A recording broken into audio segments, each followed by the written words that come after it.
I'm Aaron Peters coming to you live from Gainesville, Florida. We start the show tonight with breaking news, a very scary situation to report as tailgating and aviation do not mix. Earlier today, a small advertising plane that was flying a banner around the stadium had to make an emergency crash landing in a field designated for tailgating. We were able to get some video of this as it happened about a quarter-mile directly west of my broadcast position here at the stadium.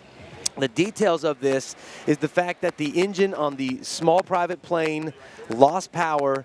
The two pilots had to cut the advertising banner to drop the drag, to drop the weight, and make that emergency landing.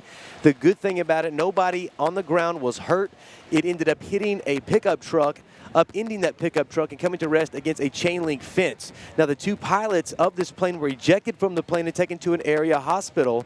A lot of the witnesses were telling me that because there was no power to the prop engine, you're talking about a 4 to 6 seat Cessna type plane, and with no power, it was just gliding in, so the tailgaters had no clue because they couldn't hear it as it silently made its approach for that crash landing. Of course, the best news is that no fatalities, and even the two pilots that were taken to the hospital, their injuries are not life-threatening, which is atypical of a lot of plane crashes, especially around a populated area, because you would obviously expect some injuries there, and none of that happened in this case with the exception of the two pilots, which are expected to be fine. So, a deep breath, a deep sigh of relief by a lot of the fans here after that incident just west of the stadium here in terms of tailgating and the small plane that had to make the crash landing just outside of the stadium. Now, inside the stadium, as I speak, the Arkansas Razorbacks taking on the Florida Gators. The Razorbacks do have possession of the football. They're on their first drive.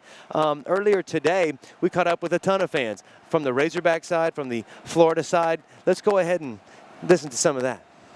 As you can see, there's not a lot of respect for the Razorback football team from some of the fan base down here in Florida, but I promise you that it's going to be a tight game, in my opinion, and the key to this matchup will be Arkansas's run and attack versus the run defense of Florida.